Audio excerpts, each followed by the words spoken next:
ورسوله أرسله بالحق بشيرا ونذيرا وداعيا إلى الله بإذنه وسراجا منيرا صلى الله على سيدنا محمد وآله الأبرار وأصحابه الأخيار وأزواجه الطيبات الطاهرات أوصيكم عباد الله وإياي أولا بتقوى الله أما بعد فأعوذ بالله من الشيطان الرجيم بسم الله الرحمن الرحيم للذين أحسنوا الحسنى وزيادة صدق الله مولانا العظيم وقال نبي الله سيد البشر محمد رسول الله صلى الله عليه وسلم والله في عون العبد ما كان العبد في عون أخي எல்லாம் வல்ல அல்லாஹுவின் அன்பும் மேலான கருணையும் நமக்கெல்லாம் வந்து சேரட்டுமாக. நமது உயிரினும் மேலான கண்மணி ஹாத்தமுன் நபியின் முஹம்மதுர் ரசூலுல்லாஹி ஸல்லல்லாஹு அலைஹி வஸல்லம் அவர்களின் அன்பையும் ஷஃபாஅத்தையும் பெறுவதற்கு அல்லாஹ் நம் எல்லோருக்கும் தௌஃபீக் செய்வானாக. வல்ல ரஹ்மான் நமக்கும் நம்முடைய பெற்றோர் மனைவி மக்கள் குடும்பத்தார் யாவருக்கும் உயிர் உள்ள வரையிலும் உடல் சுகத்தை நசீபாக்கி தருவானாக. மருத்துவமனை கஷ்டம் அதன் சிரமம் செலவுகளிலிருந்து நிரந்தரமான பாதுகாப்பை அல்லாஹ் நம் எல்லோருக்கும் கொடுத்தருள் புரிவானாக. வானம் பூமியினுடைய ஆபத்துகளை விட்டும் முசீபத்துகளை விட்டும் கெட்ட முடிவுகளை விட்டும் நம்மையும் நம் குடும்பத்தையும் பாதுகாத்து அருள் புரிவானாக. அவனுடைய படைப்புகளின் தீங்குகள் அனைத்திலிருந்தும் நம்மையும் நம் சமூகத்தையும் காத்தருள் புரிவானாக. அன்பர்களே, வல்ல ரஹ்மான் வல்லல் நபி ஸல்லல்லாஹு அலைஹி வஸல்லம் அவர்களின் புனிதமான வழிகாட்டுதலில் இந்த சமூகத்தினுடைய வாழ்வின் உயர்வை தீர்மானித்தான். எப்படியெல்லாம் நம்முடைய வாழ்க்கையின் மேம்பாடு இருக்கிறது என்பதை இந்த உலகத்தில் சமூக அரங்கில் நின்று பேசினார்கள் பூமான் நபிகள் ஸல்லல்லாஹு அலைஹி வஸல்லம். நாம் செய்கிற சில காரியங்கள் நம்முடைய வெற்றிக்கு துணை வருகிறது. அந்த காரியங்களுக்கு பின்னால் சில நேரங்களில் சில தவறுகளை கூட அல்லாஹ் மன்னித்து விடுகிறான். நன்கு ஞாபகம் வைக்க வேண்டும், நாம் செய்யும் சில காரியம் அவன் வகுப்பான காரியமாக அது இருக்க வேண்டும். அவனது ஹபீபு நாயகம் ஸல்லல்லாஹு அலைஹி வஸல்லம் அவர்கள் எதை மகிழ்வார்களோ அப்படிப்பட்ட காரியங்களாக இருக்க வேண்டும். நாம் உயர்கிறோம், இன்னொரு பக்கம் நம்மில் நடக்கும் சில குறைகளும் மன்னிக்கப்படுகிறது. நம்ம குறைய மன்னிக்கிறதுக்கு நம்ம செய்யும் நன்மைகளே காரணமாகிறது. சில நேரங்களில் ஸல்லல்லாஹு அலைஹி வஸல்லம் சொல்வார்கள், மனிதன் செய்கிற தவறுகளை அடுத்தவன் செய்யும் நன்மை அழித்து விடும் என்பார்கள். என் தவறை அழிப்பதற்கு நான் மன்னிப்பு கூட கோராமல் சிறிய தவறுகள் கைகளால் நாவுகளால் பார்வைகளால் நிகழ்ந்து முடிந்த தவறுகளை அல்லாஹு ரப்புல் ஆலமீன் அழிப்பதற்கு அடுத்து சின்ன ஒரு நன்மைகளை நம்மிடத்தில் எதிர்பார்க்கிறான். நாம் செய்யும் நன்மைகள் அந்த தவறை அழிக்கும் என்றார்கள். புகாரி ஷரீஃபிலே ஹதீஸ் வரும், உத்தம நபி ஸல்லல்லாஹு அலைஹி வஸல்லம் ஒது செய்ய கற்றுக் கொடுக்கிறார்கள். கையை கழுகும் போது மாநபி ஸல்லல்லாஹு அலைஹி வஸல்லம் கைகள் செய்த தவறுகள் கைகளின் நகங்கண்ணின் வழியே அது வெளியே போய்விடுகிறது என்கிறார்கள். நான் செய்கின்ற ஒது, கை கழுகிறேன், நான் கையை கழுகும் போது கைகளால் சில தவறுகள் நடந்திருக்கும், பாவங்கள், அவைகளெல்லாம் என் விரலின் நகக்கண்களின் வழியே வெளியே போகிறது அந்த தவறுகள். முகத்தை கழுகும் போது முகங்களில் பார்வைகளில் பட்ட குற்றங்கள் அங்கே வழியும் தண்ணீரோடு பாவமும் சேர்ந்து போய் விடுகிறது என்று பூமான் நபிகள் ஸல்லல்லாஹு அலைஹி வஸல்லம் நம்முடைய ஒதுவு நாம் செய்த பாவத்தை மன்னிக்கிறது என்கிறார்கள். சின்ன பாவங்களை, சிறிய குற்றங்களை அழிப்பதற்கு அல்லாஹ் நமக்கு நலவுகளை தந்திருக்கிறான். இல்லைன்னு சொன்னால் அந்த குற்றம் சேர்ந்து சேர்ந்து சுமையாகிவிடும். நான் அடிக்கடி ஹதீஸில் ஒரு செய்தி பதிவாகும், நீ தவறு செய்கிற போது கரும்புள்ளி ஒன்று விழும் என்றார்கள் ஸல்லல்லாஹு அலைஹி வஸல்லம். தவறு அடுத்தடுத்து நடக்கும்போது அந்த புள்ளி விரிவாகி விடுகிறது. தவறை தொடர்ந்து நன்மைகள் நடக்கிற போது அந்த தவறு காணாமல் போய் விடுகிறது. அப்படியானால் நன்மையை நோக்கி நாம் பயணிக்க வேண்டும். பாவம் என்பதும் சிறிய குற்றங்கள் என்பதும் சக்திக்கு மீறிவிடும். நம்ம கண்ணை கொண்டு பாவம் செய்யக்கூடாதுன்னு நினைக்கிறோம், வார்த்தைகளால் பாவங்கள் நடக்கக்கூடாதுன்னு நினைக்கிறோம். சக்திக்கு மீறி நடக்கும். பார்வைகளால் குற்றம், கைகளால் குற்றம், வார்த்தைகளால் குற்றம். யாரை காயப்படுத்தக்கூடாதோ இந்த நாவு காயப்படுத்தி விடும். எதை பார்க்கக்கூடாதோ கண்கள் பார்த்து விடும். சக்திக்கு மீறிய குற்றம். ஹாத்தமுன் நபியின் ஸல்லல்லாஹு அலைஹி வஸல்லம் கேட்கிறார்கள், பாவங்கள் செய்தால் யா ரசூலல்லாஹ் அதற்கு பரிகாரம் வேணும். பெருமானார் அத்பிஇல் ஹசனா பிஸ் அத்பிஇல் ஸய்யிஆ பில் ஹசனா, தீமை நடந்துச்சா ஒரு நன்மையை செய்திருப்பான்னு கேட்டாங்க. உடனே ஒரு சஹாபி கேட்கிறார், லா இலாஹ இல்லல்லாஹ் ஹல் மினல் ஹசனாத், ஒரு பாவம் நடந்து விட்டது. என குல்லு பனி ஆதம் ஹத்தா என்றார்கள். மனிதனாக பிறந்தவன் அவன் சுபாவத்திலேயே தவறு நடக்கும். அவன் உயரலாம், பாதுகாப்பான வாழ்க்கையில் இருக்கலாம். சக்திக்கு மீறி குல்லு பனி ஆதம் ஹத்தாங்கிற ஹதீஸிலே சக்திக்கு மீறி தவறு நடந்து விடும். தவறு செய்தவர்களில் நல்லவர்களாக ஆகுங்கள் என்றார்கள். செய்தது தவறு, தவறு செய்பவர்களில் நல்லவர்கள். ஓ ஹைருல் ஹத்தா, தவறு செய்தவர்களில் நல்லவர்களாக நீங்கள் மாறுங்கள். அத்தவாபுன்னாங்க. அதை நினைச்சு வருந்திரு. செய்த தவறை நினைத்து வருந்தினால் நீ நல்லவன் என்றார்கள் பூமான் நபிகள். இது பெரிய தவறுகளுக்கு தௌபா கேட்டே ஆக வேண்டும், வருந்தியே ஆக வேண்டும். சிறிய தவறுகள் அல்லாஹ்வின் பேரருள் சின்ன சின்ன நன்மைகள் அளித்துவிடும். அவர் கேட்டார் அந்த சஹாபி, ஃபலா இலாஹ இல்லல்லாஹ் ஹல் மினல் ஹஸனாத்தி யா ரசூலல்லாஹ், தப்பு நடந்து போச்சு, நான் ஒரு லா இலாஹ இல்லல்லான்னு சொல்லிட்டா அந்த தவறு அழிக்கப்பட்டு விடுமா என்று கேட்டார். லா இலாஹ இல்லல்லாஹ் அது ஹசனாவில் உள்ளதா? அத்பிஇ ஸய்யிஅத பில் ஹஸன், அத்பிஇ ஸய்யிஅத் அத்பிஇல் ஸய்யிஅத பில் ஹஸனா, தீமையை நன்மை கொண்டு தொடர்ச்சி படுத்து என்றீர்களே, லா இலாஹ இல்லல்லாஹ். பெருமானார் சொன்ன பதில், லா இலாஹ இல்லல்லாஹ் மின் அஹ்ஸனில் ஹஸனாத், அது சராசரி நன்மை இல்லப்பா, நீ செய்யும் நன்மைகளிலெல்லாம் ஆக உயர்ந்த நன்மை. ஒரு பாவம் நடக்குது, கையால் காலால் பார்வையால், உடனே ஒரு லா இலாஹ இல்லல்லாஹ் சொல்றது நமக்கு மேட்ரு இல்லை, லேசு. சொல்றதுக்கு நசீபு கிடைக்கணும். லா இலாஹ இல்லல்லாஹ் சொல்லி விடுவாயா, அது மிகப்பெரிய நன்மை. உன் கண் செய்த பாவம் அழிந்து போகும். மனிதர்களின் பாவங்களை அழிப்பதற்கு என்றே அல்லாஹ் நமக்கிடையே சில நலவுகளன் காரியங்களை தந்து கொண்டிருக்கிறார். முஸ்லிம் ஷரீஃபினுடைய ஷரகில் விரிவுரையிலே ஒரு சம்பவத்தை எழுதுகிறார். முஸ்லிம் ஷரீஃபினுடைய விரிவுரை, புகாரி ஷரீஃபுக்கு அடுத்து முஸ்லிம் ஷரீஃப், சிஹாவு சித்தா என்ற 6 கிரந்தங்களில் அங்கீகாரமான கிதாப் அது. அல்லாமா துஃபைலு தௌசி ஹிஜ்ரத்தாகிறார் மதீனாவை நோக்கி. அவர் ஏற்கனவே உத்தம நபியை சந்தித்து கலிமாவை ஏற்று மீண்டும் யமன் சென்றவர். ஹிஜ்ரத் திரும்ப வருவார் ரசூல் ஸல்லல்லாஹு அலைஹி வஸல்லத்தை நோக்கி. அவர் நண்பரும் கூட வருகிறார்.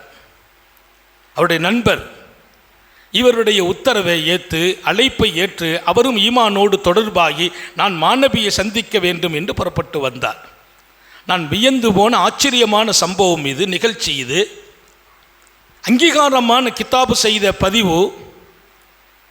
மதீனா வந்தபோது மதீனாவின் சீதோஷ நிலை அவருக்கு ஒத்துக்கிடலை. மதீனாவில் கொஞ்சம் நல்ல ஹீட்டாக இருக்கும், சூடாக இருக்கும். அந்த சூடு அவருக்கு பிடிக்கலை. நாளுக்கு நாள் உடல்நிலை பாதிக்கப்படுகிறார். உடல்நிலை குன்றி போகிறது. அல்லாமா துஃபைலு தௌசி ரலியல்லாஹு அன்ஹு. துஃபைலு தௌசி யாரு விளங்கிக்கிறணும்? இந்த உலகத்திற்கு அபூ ஹுரைரா கிடைத்தார் இல்லையா, அபூ ஹுரைராவுக்கே கலிமா சொல்லி கொடுத்தவர் துஃபைலு தௌசி. அபூ ஹுரைரா துஃபைலு தௌசியின் அழைப்பில் இஸ்லாத்தை ஏற்றார். அபூ ஹுரைரா இல்லாத ஹதீஸ் இல்லை என்று சொல்லும் அளவிற்கு உத்தம நபியின் லட்சோப லட்ச ஹதீசுகளை இதயம் சுமந்தவர் அபூ ஹுரைரா. மாபெரிய ஆளுமை துஃபைலு தௌசி. அரபுலகத்தின் மிகப்பெரிய கவிஞர் துஃபைலு தௌசி. வார்த்தைகள் அவருக்கு மிகப்பெரிய சக்தியாக இருந்தது. அவர் சொன்னால் இயங்கும் உலகம். அப்படி ஒரு ஆளுமை படைத்தவர். நண்பரை கூப்பிட்டு உள்ளே வந்தார். மதீனா அவருக்கு ஒத்துக்கிடல, துஃபைலுக்கு ஒத்து போச்சு, அவர் நண்பருக்கு ஒத்து போகல. நாளுக்கு நாள் உடல்நிலை கொஞ்சம் குன்றி போன போது அவர் புதுசு பாருங்க, இஸ்லாத்தினுடைய அனுபவம் எல்லாம் குறைவு. அந்த வேதனை தாங்காம ஒரு பெரிய கத்தி எடுத்து தன் கையினுடைய நரம்பை பூரா கட் பண்ணிட்டார். கையினுடைய நரம்புல எந்தெந்த முடிச்சுகளில் இரத்த ஓட்டம் இருக்குமோ அதை க்ளோஸ் பண்ணிட்டார். வெட்டின உடனே ரத்தம் பிளட்டு பூரா வெளியாகி மௌத்தா போயிட்டார். ஹிஜ்ரத் வந்தவர் சர்க்காரை ஆலம் ஸல்லல்லாஹு அலைஹி வஸல்லம் அவர்களின் சந்திப்புக்காக நீண்ட பயணம். ஒரு முஹாஜிர்களுக்கு அந்தஸ்து இருக்கிறது. ஸல்லல்லாஹு அலைஹி வஸல்லம் சொல்லுவாங்க, முஹாஜிர் பெற்ற நன்மையை யாரும் பெற முடியாது. ஹிஜ்ரத் செய்து வந்தவருக்கு கொடுக்கிற பாக்கியம் அத்தனை பெரிய பாக்கியம், அலாதியானது. கையினுடைய நரம்புகளை கட் பண்ண போது ரத்தம் வெளியாகி மௌத்தாயிட்டார். ரொம்ப கவலைப்பட்டாங்க துஃபைலு தௌசி. இந்த செய்தியை கொண்டு நபிட்ட சேர்க்கணும். ரொம்ப சங்கடம். எப்படி ஒரு முஹாஜிர் இப்படி ஒரு தப்பு பண்ணிட்டு போயிட்டாங்களே, நம்மகிட்ட கூட கலந்துருக்கலாமே, உடல்நல ஒத்துக்கிடல மதீனான்னா ஏதாவது ஏற்பாடு. ஸல்லல்லாஹு அலைஹி வஸல்லம் யாராவது மதீனா ஒத்துக்கிடலன்னா அவங்களுக்கு என்ன ஏற்பாடோ மதீனாவுடைய அவுட்டரில் செய்வாங்க. இல்லை எங்களுக்கு ஆடு மாடு வேணும், ஒட்டகம் வேணும், நாங்கள் அப்படியெல்லாம் இருந்து அதோடு இருக்கணும், அவங்களுக்கு அதை அனுப்பி வச்சிருக்கிறாங்க. அப்படியெல்லாம் ஹதீஸுகள் பதிவு. மனநிலை அறிந்து உடல்நலம் அறிந்து தோழர்களை வழிநடத்தியவர்கள். யாரையும் கட்டாயப்படுத்துறதில்லை. இந்த சூழலுக்கு ஒத்து வர வேண்டும் என்று சொன்னதில்லை. ஷரியத்தை சுமக்க வேண்டும். சூழ்நிலைக்கு நீங்கள் ஒத்து வர வேண்டாம், சூழ்நிலைக்கு நாங்கள் ஒத்து வருவோம் பாங்க. முடியாதவங்க பின்னால் இந்த ஈமானை கொண்டு சேர்ப்பாங்க. ஸல்லல்லாஹு அலைஹி வஸல்லம் ரொம்ப வருத்தப்பட்டார். எப்படி பண்ணிட்டாங்களே. அவர் அடக்கம் செய்யப்படுகிறார். அன்று இரவு அல்லாமா துஃபைலு தௌசி ரலியல்லாஹு அன்ஹு கனவு ஒன்று பார்க்கிறார்கள். அந்த கனவிலே காலையிலே தன்னை அழித்து கொண்டவர் பிரகாசமாக சொர்க்கத்தில் இருக்கிறார். பிரகாசமான சோனத்து மாளிகை, ரொம்ப அழகான கோலம், ஹையாத்துஹு ஹசனா, ரொம்ப அழகா இருக்கிறார். பிரமித்து போகிறார். கேட்டாங்க எப்படி, அவர்கிட்ட கேட்குறாங்க. அவர் சொன்னார், கஃபரிலி ரப்பி பி ஹிஜ்ரதி இலா ரசூலிஹி. அவர் சொன்னார், உண்மைதான், நான் அவசரப்பட்டேன், தவறு செய்தேன், அல்லாஹ் என்னை மன்னித்தான். சொன்னான், நீ என் ஹபீபை நோக்கி ஹிஜ்ரத்து செய்ததால் இந்த பாவத்தை மன்னித்து விட்டேன் என்றான். தற்கொலைக்கு மன்னிப்பு இல்லை. தற்கொலை செய்தால் தொழுக வைக்கவாங்கிறதே கேள்விக்குறியாக பல பேர் விவகாரத்தில் வைத்திருக்கிறார்கள். தன்னைத்தானே அழிக்கக்கூடாது. தற்கொலை செய்தவருக்கு நரகம் என்ற எச்சரிக்கை இருக்கிறது. அல்லாஹ் கண்டிக்கிறான், ரசூல் கண்டிக்கிறார்கள். ஆனால் இது தற்கொலையா என்ற விவகாரத்திற்கு இடையே அல்லாஹ் என்னை மன்னித்தான், கஃபரலி ரப்பி பி ஹிஜ்ரதி இலா ரசூலிஹி, அவன் ஹபீபான சர்க்காரை ஆலம் ஸல்லல்லாஹு அலைஹி வஸல்லம் அவர்களை நோக்கி நான் ஹிஜ்ரத் செய்ததால் அல்லாஹ் என்னை மன்னிச்சிட்டான். ஹிஜ்ரத்துங்கிறது எத்தனை பெரிய பாக்கியமான அமல். நாட்டை விட்டு, வீட்டை விட்டு, சுகத்தை விட்டு, தேடிய செல்வங்களை விட்டு, வளர்ந்து எடுத்த என் பிள்ளைகளை விட்டு, எனக்கு கரம் பற்றிய என் மனைவி குடும்பத்தை விட்டு, பழகிய மக்களை விட்டு, நான் இந்த தீன் மாத்திரம்தான் என் இலக்கு, முஹம்மது ரசூலுல்லாஹ் தான் என் நோக்கம் என்று புறப்பட்டு வருவதல்லவா ஹிஜ்ரத். ஹிஜ்ரத்துனாலே வெறுத்தல் என்று பொருள் உண்டு, வெறுக்குதல் என்று பொருள், விடுதல் என்று பொருள். ஹிஜ்ரத்துக்கு என்ன அர்த்தம்? வெறுத்தல், விடுதல். வீட்டை விடுதல், பிள்ளையை விடுதல், மனைவியை விடுதல், சொந்த பந்தங்களை, தேடி வைத்த சுகங்களை, சொத்துக்களை விடுதல், எல்லாவற்றையும் ஒரு கட்டத்தில் வெறுக்குதல். எது வேணும்? அல்லாஹ் வேணுமா, ரசூல் வேணுமா, அது வேணுமா, இது வேணுமா, மனைவியா பிள்ளையா, சொத்தா சுகமா, அல்லாவா ரசூலா, வெறுத்து விடுவது. சொத்து சுகங்களை, அல்லாஹ் ரசூலை தேர்ந்தெடுப்பது. அதனால் அதுக்கு பேர் ஹிஜ்ரத். நீ என் ஹபீபை நோக்கி ஹிஜ்ரத்து செய்ததால் உன்னை மன்னிச்சிட்டேன் என்று அல்லாஹ் சொல்லிட்டான். அழகான கோலம், முகத்தை பார்த்தா தலதலன்னு ஜொலிக்குது. அவர் கையை மூடி இருக்கிறார்.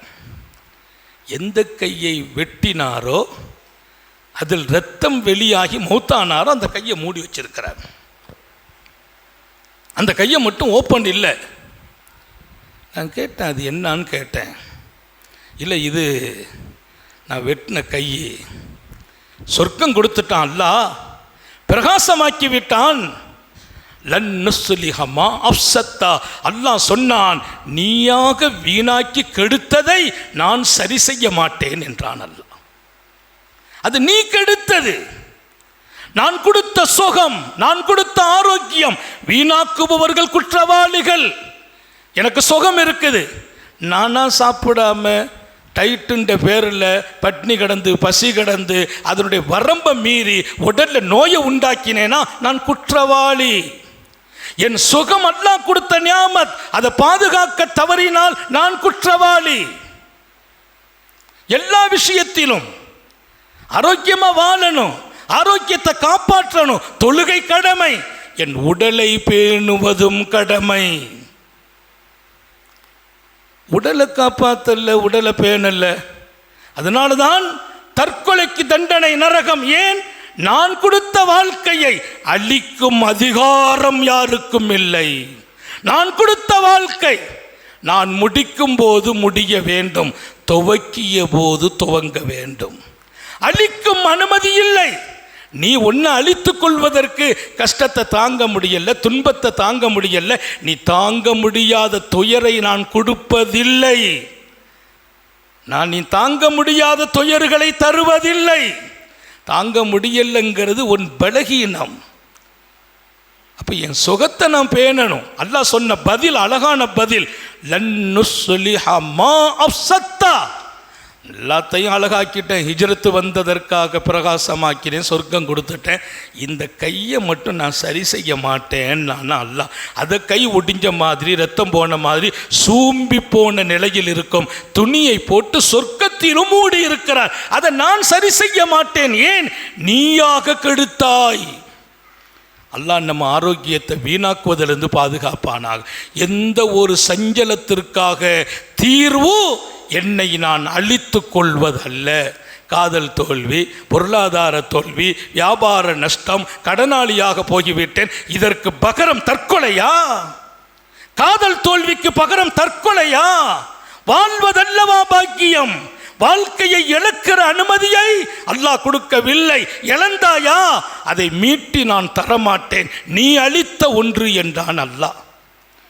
இந்த கனவு பார்த்துட்டு பிரமிச்சு போகிறார் அல்லாமா துஃபைல் தௌசி ரலியல்லாஹு அன்ஹு. ஒரு செய்தியை தெளிவும் ஆதாரமும் அங்கீகாரமும் இல்லாமல் சொல்றது இல்லை. முஸ்லிம் ஷரீஃபினுடைய விரிவுரையில் இந்த செய்தி வியக்க வைத்தது.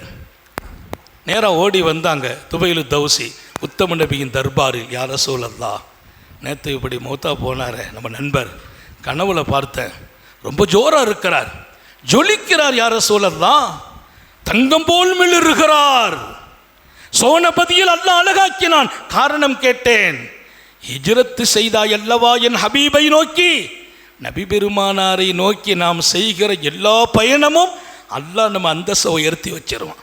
நபியின் மீது சலவாத்து, நபியின் மீது நேசம், நபியின் மீது காதல், நபியிற்காக வாழ்வது, நபியின் கண்ணியத்தை உயர்த்துகிற பாடுபடுவது, அத்தனையிலும் அல்லாஹ் நம்மை உயர்த்துகிறான். அல்லாஹ் தௌஃபீக் செய்வானாக. மன்னிச்சிட்டான் அல்லாஹ். ஹிஜ்ரத்துக்காக ஒரு கையை மட்டும் மூடி வச்சிருந்தார். என்னான்னு கேட்டேன். நீ கெடுத்ததை நான் சரியாக்க மாட்டேன்னு அல்லாஹ் சொல்லிட்டானா? அப்படியா? சிரித்து கொண்ட உத்தம நபிகள் கையை தூக்குனாங்க. அல்லாஹும்மா, ஹதீஸை பாருங்க. அல்லாஹும்மா ஒலியதைஹி ஃபக்ஃபிர், யா அல்லாஹ் அவர் கையையும் மன்னிப்பாயாக, அவர் கரத்தையும் மன்னித்து விடு அல்லாஹ். யார்? ஹாரூனிய சீலர். எத்தனை அன்பாளர், எத்தனை அருளாளர், எத்தனை சமூகத்தின் ஒவ்வொரு தனி மனிதன் மீதும் அக்கறை கொண்டவர்கள். அகிலத்தின் அருட்கொடை முஹம்மது ரசூலுல்லாஹ் ஸல்லல்லாஹு. அல்லாஹும்மா ஒலியதைஹி ஃபக்ஃபிர், ரப்பே அவர் கையை மட்டும் நீ மன்னிக்க வேண்டியதான அல்லாஹ் மன்னிச்சிருந்தாங்களாம். அதுக்கு பின்னால் பார்த்தா கை சீரானது, சிறப்பானது. சொர்க்கத்தில் கையை மூடி இருக்கிற துண்டை தூக்கி போட்டு விட்டால் அழகாக ஆனது. ஏன்? ஹபீபே கேட்ட பின்னால், ஹபீபே துவா செய்த பின்னால் கருணை உள்ள ரப்பு விட போகிறானா? நம்முடைய வாழ்க்கை என்பது அல்லாஹ் கொடுத்த நிஅமத். தவறுகளால் கரைப்படுத்தி விடாதீர்கள், குற்றங்களால் வாழ்க்கையினுடைய அலங்காரத்தை வீணாக்கி விடாதீர்கள். தவறு என்பது சுபாவம், நடக்கும். அதற்கு பரிகாரம் அவ்வப்போது நன்மைகளை நோக்கி பயணிக்க வேண்டும். நான் செய்யும் ஒவ்வொரு நல்ல சொற்களும் செயல்களும் நான் செய்த குற்றங்களை அழித்து விடுகிறது. அதைத்தான் இங்கே நான் உணர்த்தினேன். வாழ்க்கை என்பது அழகானது, அழகாக்குங்கள். தவறுகள் நடக்கலாம், உடனடியாக சரியாகுவதற்கு, அந்தஸ்து உயர்த்தப்படுவதற்கும் லில்லதீன அஹ்ஸனுல் ஹுஸ்னா வ ஸியாதா, யாரெல்லாம் அழகாக நடந்து கொண்டார்களோ அவர்களுக்கு அழகானதையே கூலியாக கொடுப்போம். அவர் அழகாக நடந்தார், நான் அழகான கூலி கொடுத்தேன், அது சமமாயிடும். நான் சமமான இடத்துலலாம் இருக்க மாட்டேன். ஓ ஸியாதா, இன்னும் கூடுதலாக கொடுப்போம். நான் அல்லாஹ் குர்ஆன்ல, நீ நல்லா நடந்தால் நல்ல கூலி, அது செய்தால் ஏதோ கேள்விக்கு பக்கத்தில் சொல்கிற மாதிரி நீ செய்ததற்கு பகரம் மட்டும் இல்லை, ஒசியாதா இன்னும் கூடுதலாக கொடுப்போம். அல்லாஹ் அப்படி ஒரு அழகிய வாழ்க்கையை இன்றைக்கும் வாழ்வதற்கு தௌஃபீக் செய்வானாக. மன்னிக்கப்படும் இடத்தை நாம் பெறுவதற்கு தௌஃபீக் செய்வானாக. மனிதன் என்ற பலகீனத்தால் தவறுகள் நடந்து விடுகிறது. அந்த தவறுகளுக்கு பின்னால் நன்மைகள் செய்யலாமா? செய்யலாமே, வாய்ப்புகள் இருக்கிறதே, செய்வோம். வாழ்ந்து கொண்டே இருக்கலாம், உயர்ந்து கொண்டே இருக்கலாம். அவன் கொடுத்த சுகத்தை, ஆரோக்கியத்தை, நிம்மதியை நீங்களாக வீணாக்கி விடாதீர்கள். அது ஆகப்பெரிய குற்றம் என்பதையும் இன்றைய நிகழ்வோடு ஞாபகப்படுத்தி அல்லாஹ் நம்மை உயர்த்துவானாக. நீண்ட நெடிய நாட்கள் நோய் நொடிகள் இல்லாமல் உடல் ஆரோக்கியத்தோடு மனநிறைவோடு இன்பத்தோடு அல்லாஹுவை நின்று வணங்கி வழிபட்டு வாழும் நசீபையும் பாக்கியத்தையும் எல்லாம் அல்ல அல்லாஹ் உங்களுக்கும் எனக்கும், நம்மை ஈன்றெடுத்த தாய் தந்தையர்களுக்கும், நமது மனைவி, மக்கள், உற்றார், உறவினர் யாவருக்கும் கொடுத்தருள் புரிவானாக. நமது உயிரினும் மேலான கண்மணி ஹாத்தமுன் நபியின் சர்க்காரை ஆலம் சுந்தர நபிகள் ஸல்லல்லாஹு அலைஹி வஸல்லம் அவர்களை கனவிலும் நனவிலும் கண்டுகளிக்கும் பெரும் பாக்கியத்தை அல்லாஹ் நம் எல்லோருக்கும் கொடுத்தருள் புரிவானாக என்ற நல்ல துஆக்களோடு உங்கள் எல்லோருடைய துஆவை ஆதரவைத்து என் வார்த்தைகளை நிறைவுபடுத்துகிறேன். வாஹிரு தஅவானா அனில் ஹம்துலில்லாஹி ரப்பில் ஆலமீன். அஸ்ஸலாமு அலைக்கும் வரஹ்மத்துல்லாஹி வபரகாத்துஹு. அல்ஹம்துலில்லாஹ். அல்லாஹ்